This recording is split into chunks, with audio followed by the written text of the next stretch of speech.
예전에 이제 미세 표정 분석을 다루면서 미국에서 자신의 아이가 유괴됐다, 사라졌다라고 울면서 인터뷰를 한 어머니 인터뷰 영상.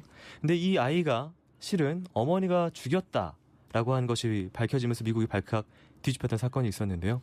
그래서 그 영상, 인터뷰 영상을 보고 이제 이후에 뭐 분석, 여러 가지 분석 부분이 나옵니다.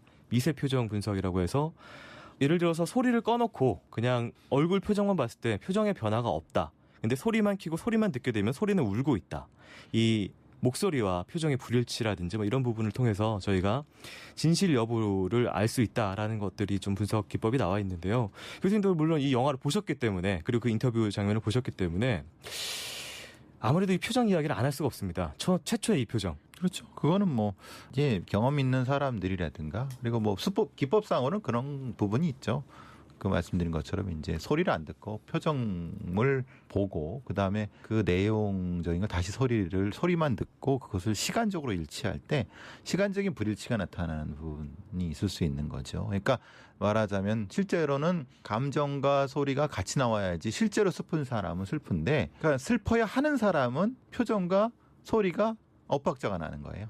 그러니까 그런 거를 통해서 찾아내는 거고, 그리고 이제 전형적인 거짓말장애의 특징들이 몇 개 있어요. 근데 그건 뭐 법정에 제출할 수는 없지만은 그 검찰 수사관 정도를 오래 한 사람들은 대충 금방 알죠. 그 부분. 그래서 이제 그렇게 이제 추정하셨던 부분인 거고, 그리고 이제 뭐 다른 부분처럼 우리 영화에 나오는 그 부분처럼, 그러니까 사실 눈을 계속 회피하죠. 아래를 깔고. 네, 계속 회피하죠. 네. 그래서 거기 뭐가 있나? 난 대본이 있나? 처음에는 네. 그랬어요. 왜 거길 보지?라고 그래 처음에 그랬고, 네. 그리고 특정한 부분에서 사실은 되묻거나 네. 아니면 약간 좀 말을 더듬거나 이런 부분이 있는데 그게 굉장히 중요한 부분이거든요. 네. 이게 그런 걸 체크를 하신 거죠. 네. 네.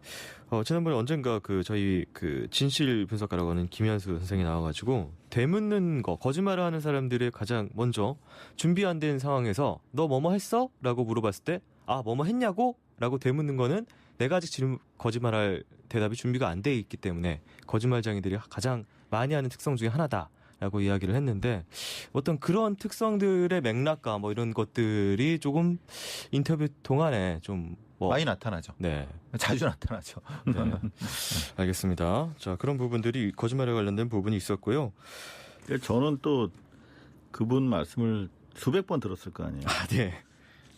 사실 한 3시간, 4시간 분량이에요. 되게 긴 시간이고, 앞부분에 상당히 복잡한 법적인 다툼에 대한 내용이 있었고, 이제 제가 충분히 그분의 입장을 들어주는 모양새였기 때문에 뭐 온갖 서류를 다 꺼내서 뭐 오랜 시간 이렇게 설명을 하고, 그래 이제 알았다 뭐 이렇게 이런 분위기였어요. 근데 이제 그때부터 제가 사실 질문을 치고 들어왔기 때문에 상당히 집중도가 떨어진 상태였죠. 제가 김광석 씨의 여자 문제를 계속 강조하시길래 돌발적으로 팩트를 제시했어요. 우리가 확보한 자료에 따르면 미국에서 오히려 김광석 씨 동창이랑 여행을 그냥 떠나서 잠적해버린 걸로 이렇게 확인이 되는데 어떻게 된 겁니까? 술을 먹고 사라졌다. 네.